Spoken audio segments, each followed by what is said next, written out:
Wanted, young men to rebuild Western civilization. Must be unafraid of pain, blisters, intellectual rigor, and a lifetime of long shifts with swords and shovels, digging ditches, repelling invaders, and reading stacks of books taller than their fathers.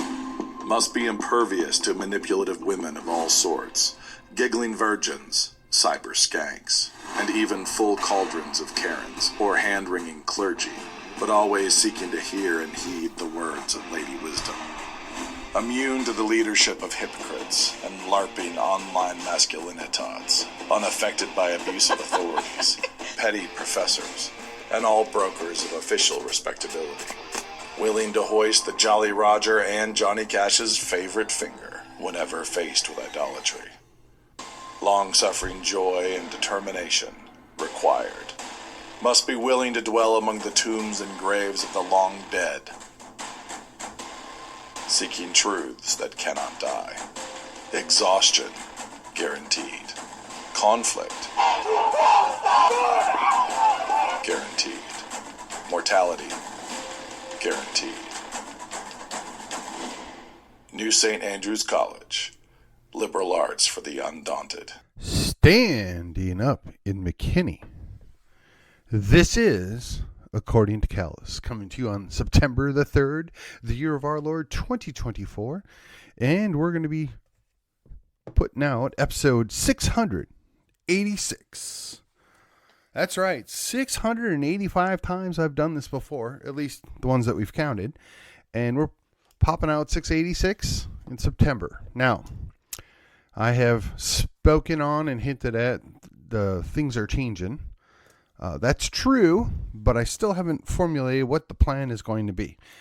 So for now, for the foreseeable future, we're going to do our darndest to get out 3 episodes each and every week. We're going to try and target for the 40-minute mark because we want to make it worth your time and your effort to join us. Today is a Tuesday, so we're going to do a Texas Tuesday episode. But we're not going to do a normal Texas Tuesday because I've covered Texas a whole lot. I've talked about Texas in general quite a bit.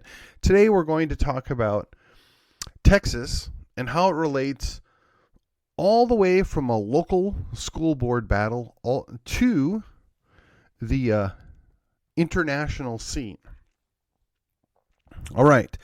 Before we do that, let me remind you the best way you can help me overcome the algorithm that has been working overtime to silence this program for reasons that are kind of a mystery. But nevertheless, you need to do me a solid. Like, share, subscribe to this here program. Join me on the social media of your choice.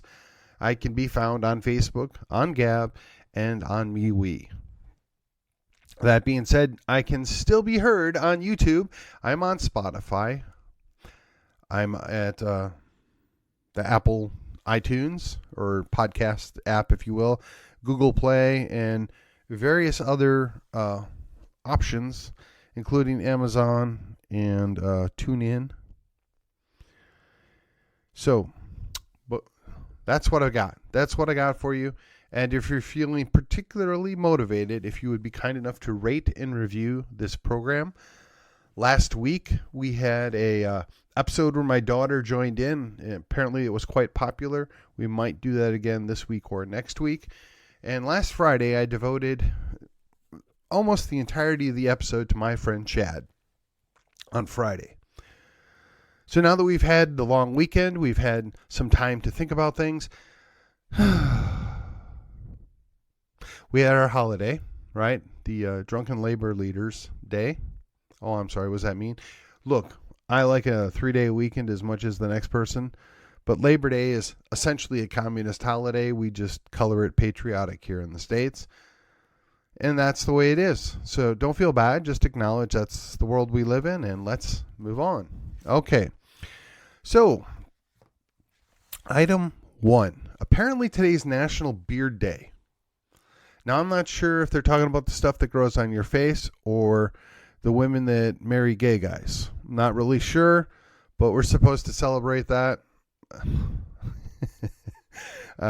Don't see any reason to do it either way, but I just thought that was an interesting bit of information since Google felt the need to tell me that. All right. We're going to talk a little bit about the social media blues here. Okay?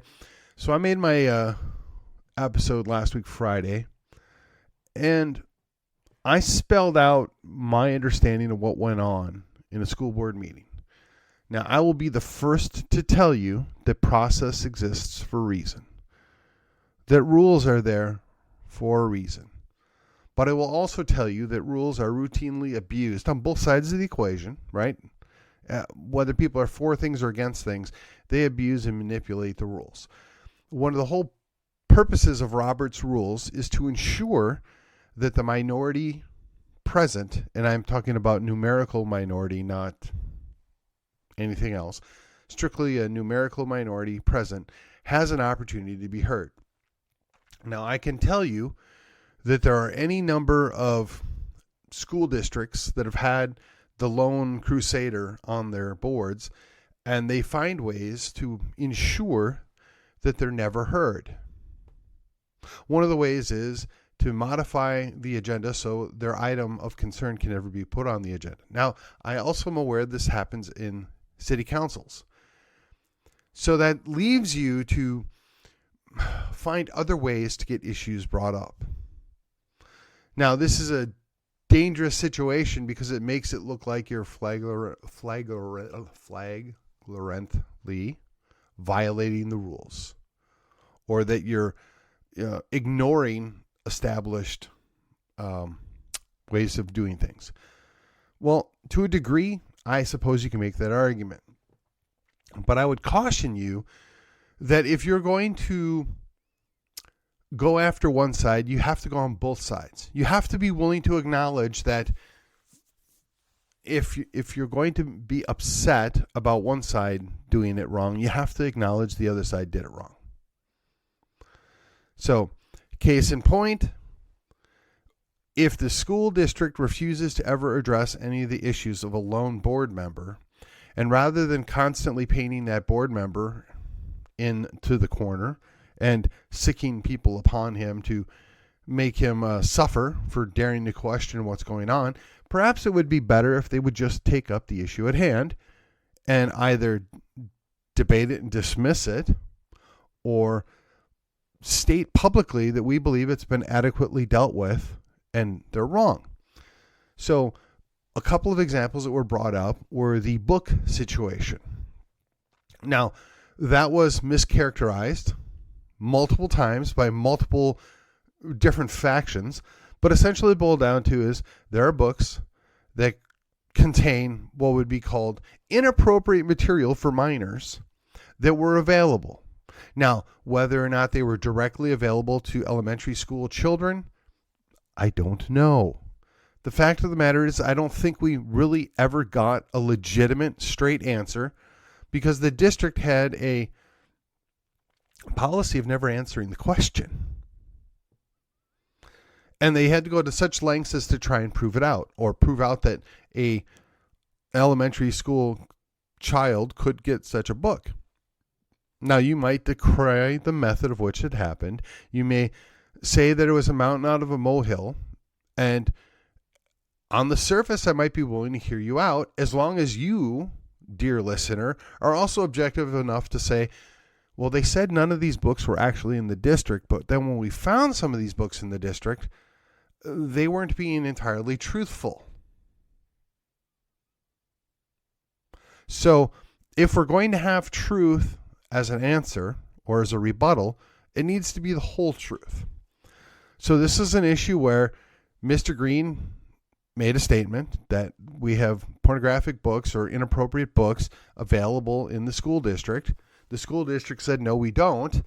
And then we know for a fact that the district did indeed have some of those books present within the district.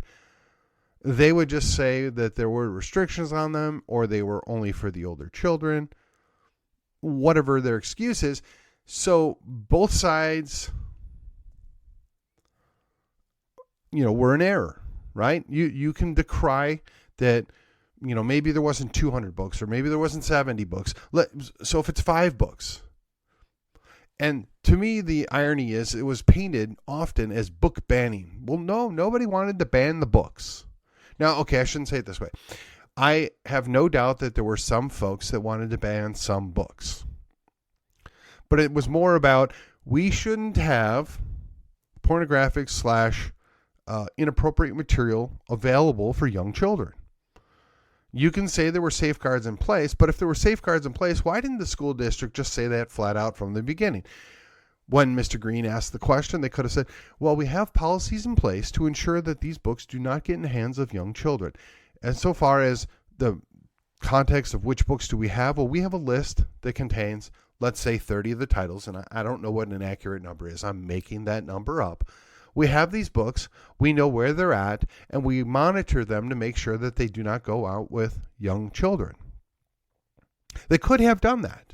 Or they could have said, oh, by the way, did you know that in the McKinney ISD, we have an opt-out program whereupon the parents can say any objectionable material that the parent deems objectionable cannot be checked out by the student. Now, I can already hear some people out there, well, it doesn't prevent them from sitting down in the library and looking through the book on site. You're absolutely right, it does not. But it takes away that ability to bring the book home, which is essentially the only thing that you can really do, other than not have the books there at all. Then we heard the fact that, well, some of those books are included when they make bulk purchases. Well, that's fine. We're gonna give you the benefit of the doubt and say that's true. Then just set those books aside. Don't use them. It's not that hard. Now, you'll see what I'm trying to do here in the fact that I'm trying to be gracious. I'm trying to remain objective, right? I'm trying to give the benefit of the doubt to the existing school board members that are not Chad Green, as well as the school district itself. I don't believe in my heart of hearts that the people in the school district, or quite frankly, the school board, apart from Chad Green, has any interest in perverting our children, in abusing our children, in misleading our children, in doing anything untoward our children. But that doesn't mean that there aren't other people involved. There aren't other things going on. It doesn't mean there aren't bad apples. And when you leave the gate unguarded, if you're not going to take the extra step to protect the children, wolves get in. Predators go where the prey is. We all know this. Yet apparently it's verboten to speak about that. So, and that's just one example. I mean, we could talk about the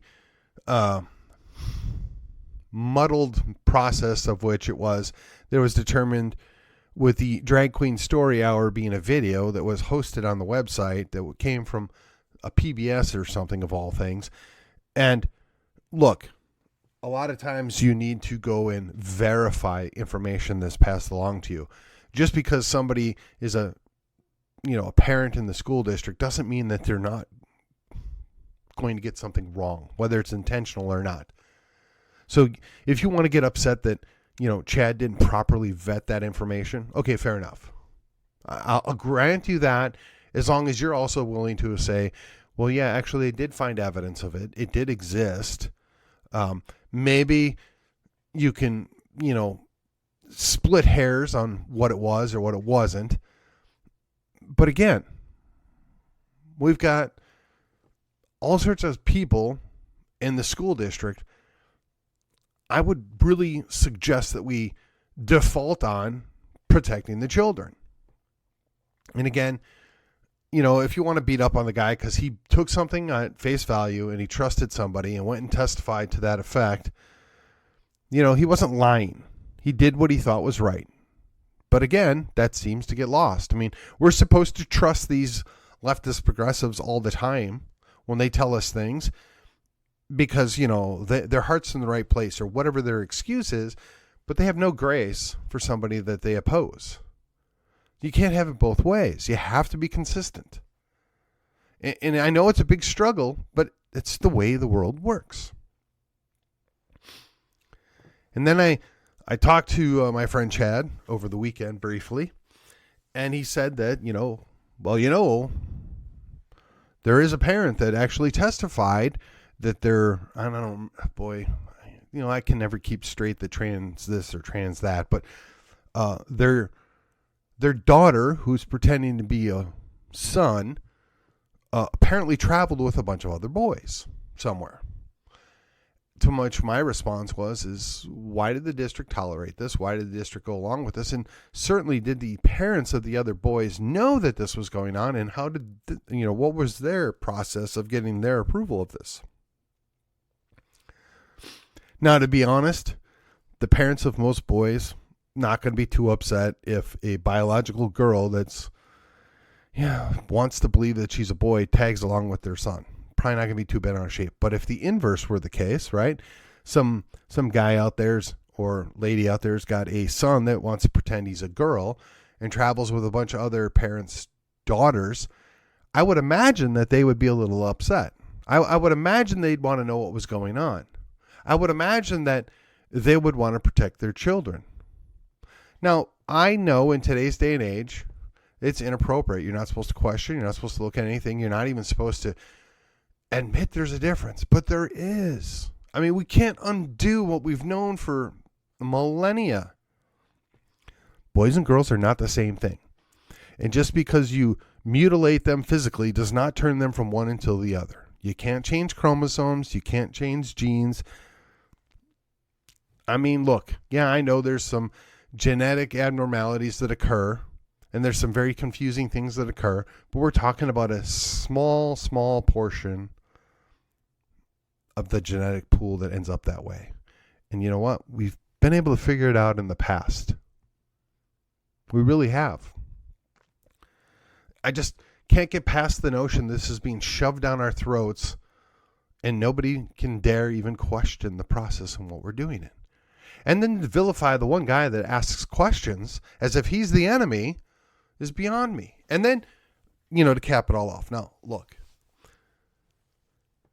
whether or not I 100% wholeheartedly agree with the way things are presented or put forth is irrelevant. If I know a guy and I trust a guy and he's doing what he thinks is best, I'm going to have a little bit of grace and I'm going to let things play out. But that's the way I roll. But to then turn around and hear other people that don't have any grace project their worst fears, their worst attitudes, their own actions onto somebody doing something that they think is, quite frankly, to protect people that need protection, it's just odd to me. To think I read part of a post, I couldn't read the whole thing, but I read part of a post from another elected official in my town here who said some truly interesting things about Mr. Green. And I guess it could be another case of projection. And I've heard the same thing echoed by some other people that, well, let's just say are big fans of this elected official. And then here's the thing. You're supposed to be able to disagree without being a jerk. You're supposed to be able to say, well, we have evidence that proves him wrong. Or we know this, that, or the other thing. But they don't do that. No, they just attack.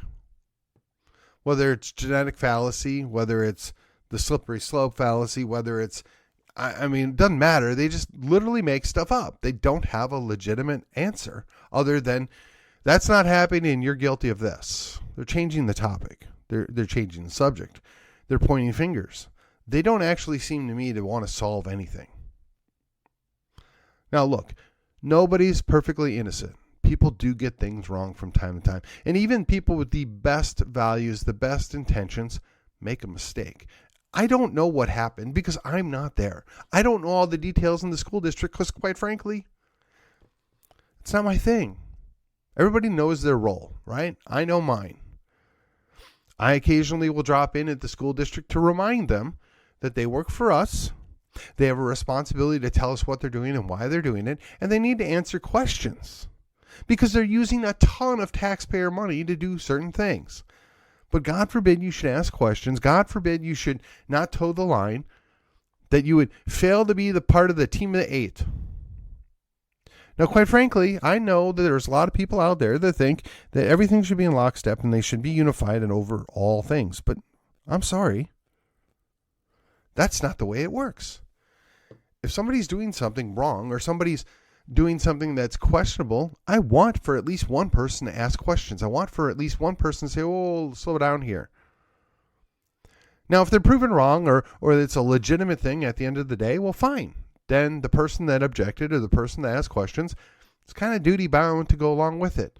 But I don't see that happening. I don't see that there's any effort to prove the point. It's call names, vilify, and blast on social media and get your friend, another elected official, to weigh in on this subject.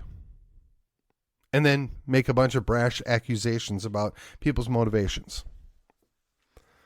At this point, it would also be fair to say that, these actions are going well beyond political. At some point, somebody's going to have to pay the piper. And I hope it's not our children. I hope it's not the school district. But you can't even make an objective statement on social media. You can't ask questions without being attacked, without being vilified, without people assuming the worst of you. I mean, I go out of my way to be gracious with people that I disagree with politically, especially if I happen to know them. I mean, they can be wrong and still be my friend, right? There are other Republicans out there that I don't particularly like, but they're on my team. And they're better than the other option. My job is to oppose them in the primary, and once the primary is over, okay, it's time to move on. That's what we got. Let's move. So I think I've covered the social media nonsense as well as the chat in the school district. And what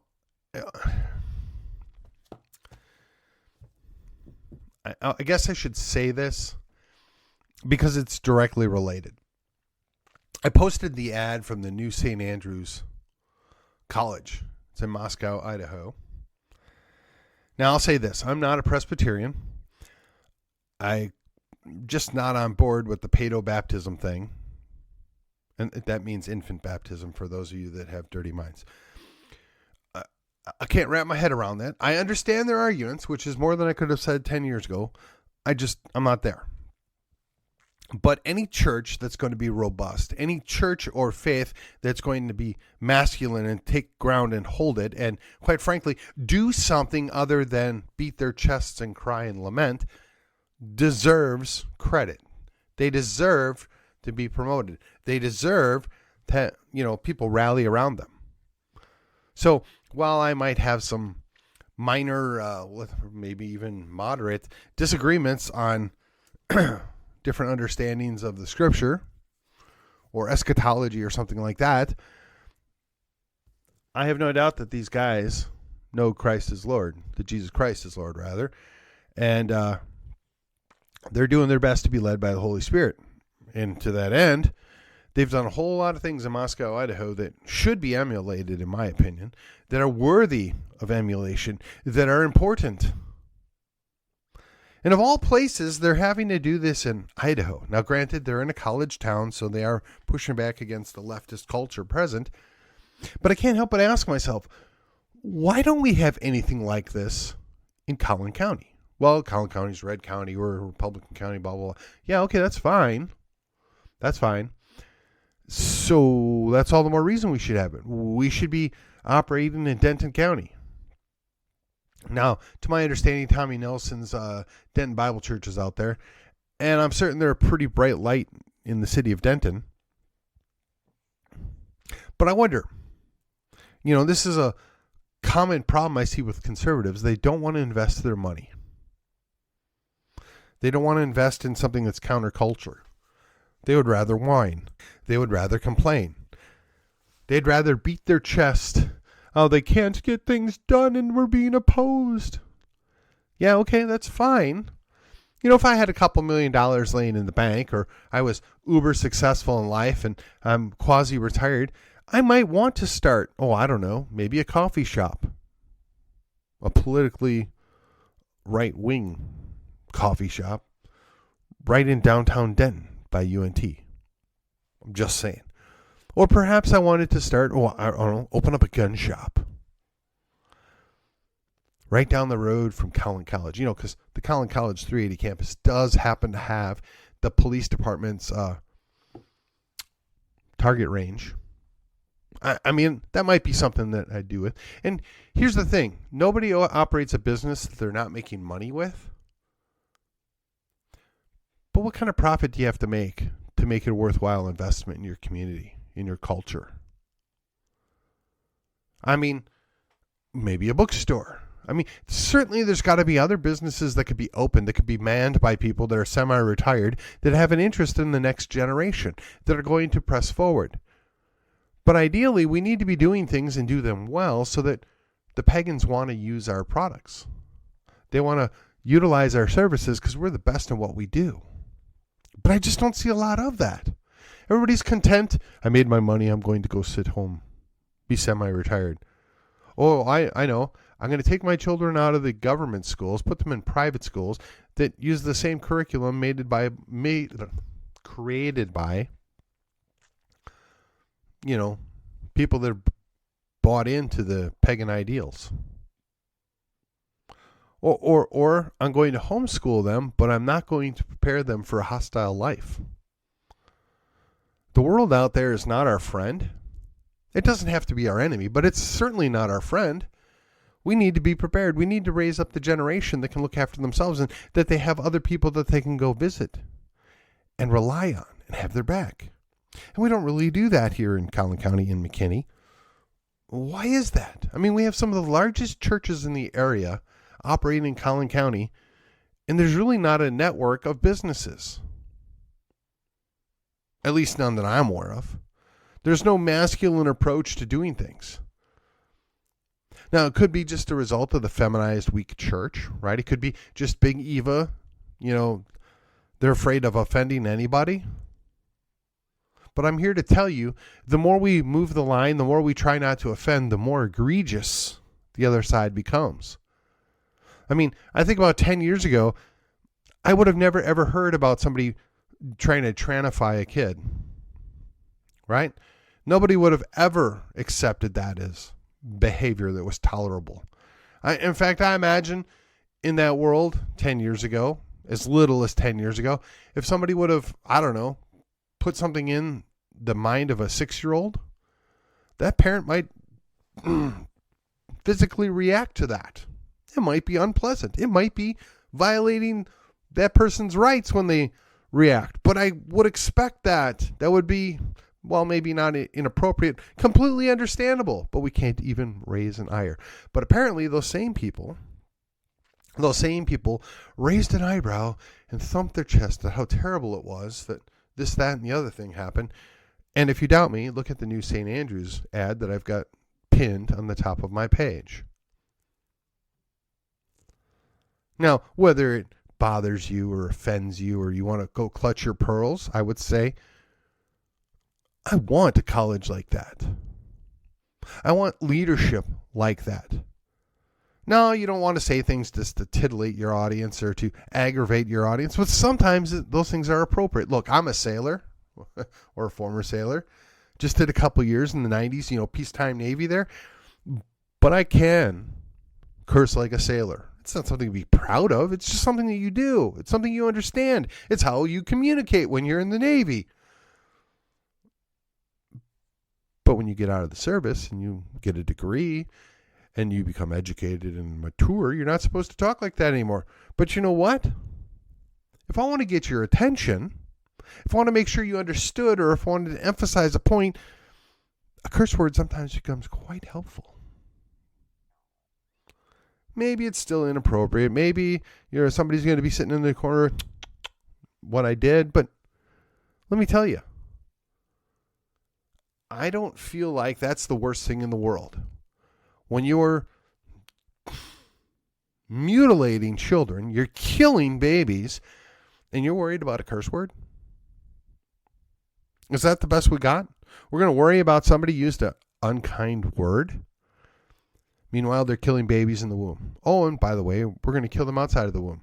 Oh, and by the way, if we don't happen to kill them while they're in the womb, when they're in grade school, we're going to take them and go mutilate their bodies, neutering them, spading them, if you will, to allow them to pretend they're the other sex, well, we're taking their, let's call it mental angst and turning it into full-blown mental illness.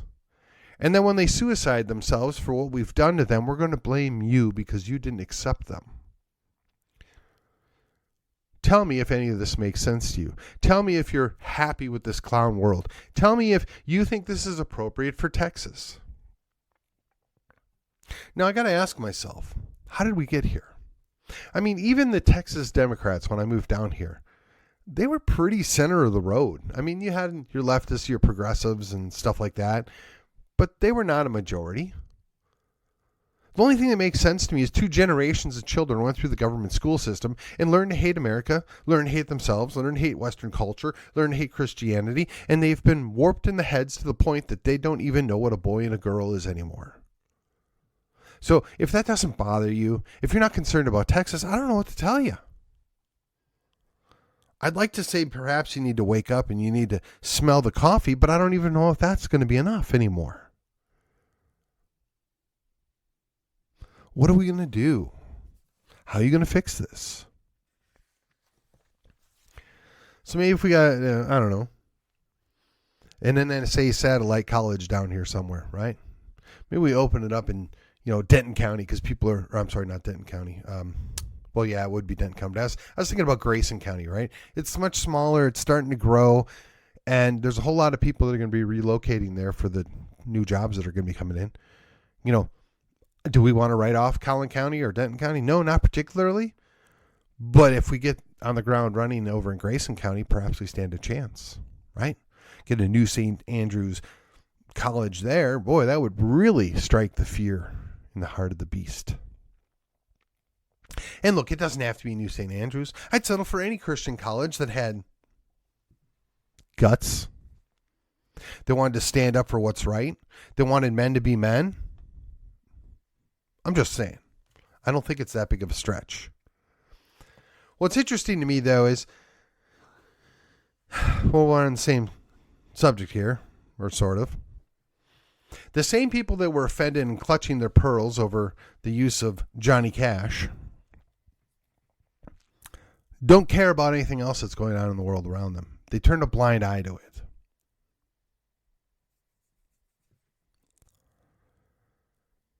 They fret over minor little differences. They create crises out of nothing. I mean, you look no further than David French.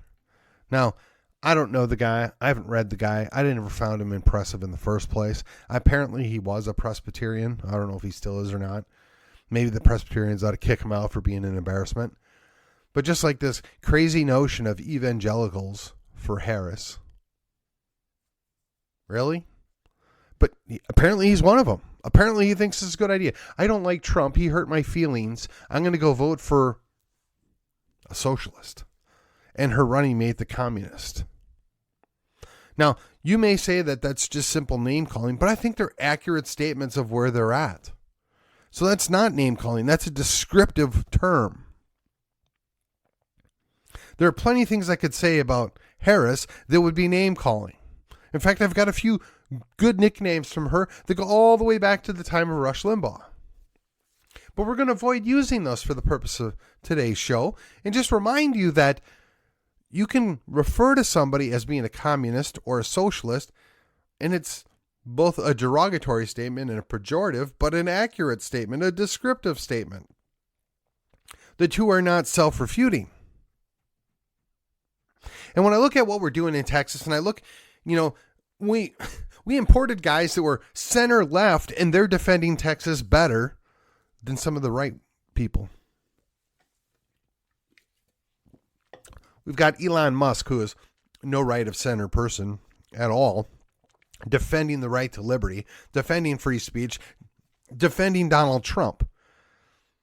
Meanwhile, we've got our pastors clutching their pearls and, I wouldn't want to upset those feminists in my church service.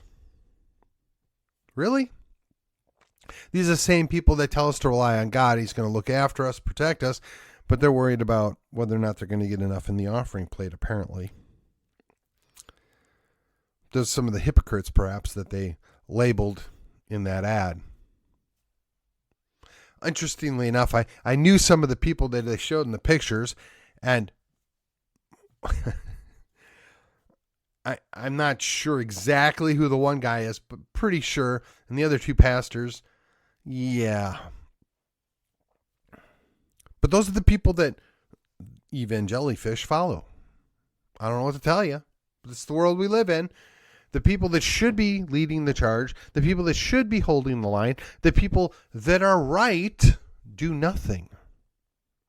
So then when I look at the rest of the world, the virtual assault that is going on in Europe right now as they're being overrun by Muslim invaders. I mean, let's just call it what it is. They're Muslim invaders. They invited them in. Their governments set them up. The governments put them in a place to where they, quite frankly, are in the process of destroying the culture in the countries as it is. To say nothing of yet another massive church fire in Paris or France somewhere. How does this stuff happen, you may ask? They have told us from the onset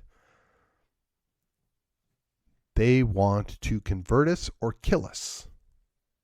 And we didn't listen. We thought we could change their values by giving them a little more money and some fun stuff or maybe an iPhone. It doesn't work that way. I mean, and if you doubt that what's going on in Europe isn't coming here and quite frankly isn't already here, you haven't been paying attention. Now, I'm hopeful. I'm hopeful that Texas is going to dodge most of this because quite frankly, I know there's a whole lot of Texans that are not going to put up with it.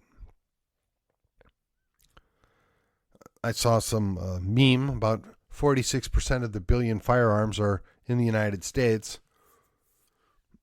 And I would say that 30% of that, 46% are probably in Texas alone. Just my guess. So I'm fairly certain that's not going to go real well. We won't be a bunch of pushovers. But you'll note, whether it was the movie Red Dawn from the 80s or the book series Blue Dawn, it doesn't end well for us. The right side always takes it in both the throat and then down below. Now they might crawl back, fight back, and win later on, but it's not without a heavy cost. And those that are in charge, those that allegedly are leading us, they're leading us into oblivion. They're leading us into a situation where we're going to potentially lose everything. Now, I know that some people like to give them names, call them globalists, whatever else. And maybe that's true. In fact, I'd say, I'm going to give it to you. I'm going to say it's true. I don't know all the details, quite frankly. I don't need to know. I just know they're not good people. They're not our leaders. They're not looking out for us. They don't love these United States. They don't love Texas. If they gave an oath, they didn't mean it. But you know what? We're left with a real situation. Come November, we have option A, sit at home and do nothing, which means we have to accept our fate, whatever it is. Option B, follow David French and go bring yourself closer to the guillotine, metaphorically speaking, of course. Or option C, you go and you vote to reduce evil. Now, I wish I could claim credit for that. I don't know where my wife heard it from. Want to say it was probably the Colson Center, but I'm not 100%. When you go vote, you're not voting for the lesser evil. You're voting to lessen evil. This person's a better option because I think they're going to be more apt to do less bad things to us.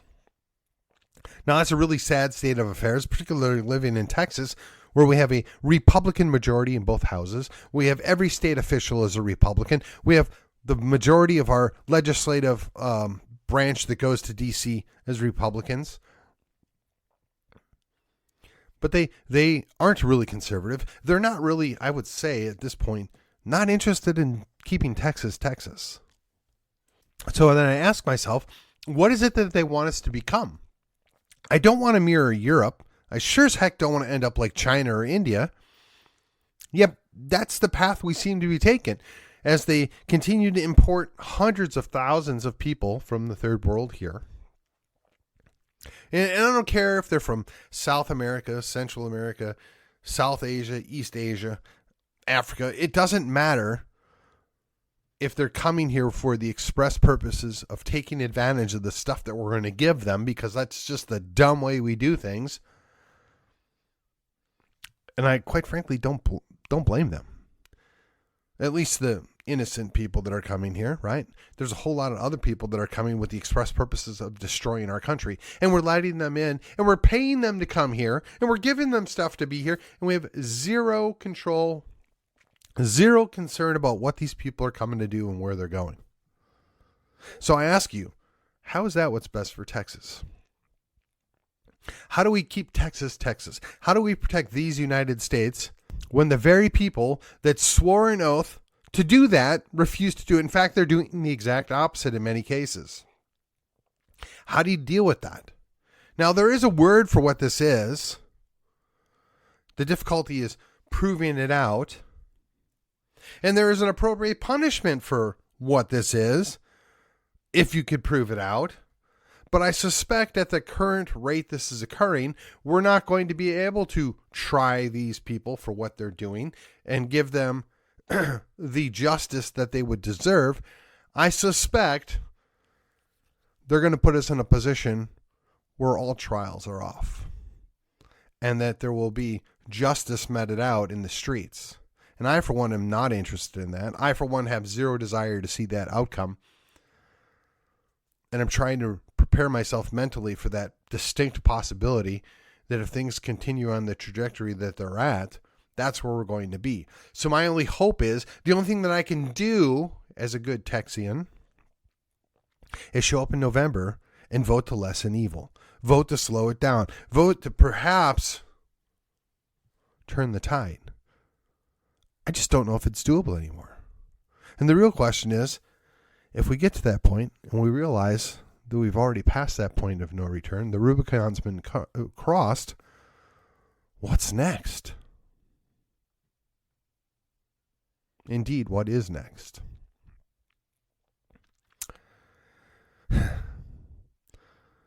So as I said, as I promised, we went all the way from a little social media bliss in McKinney, Texas, about a school board meeting, to the international scene in the invasion of Texas.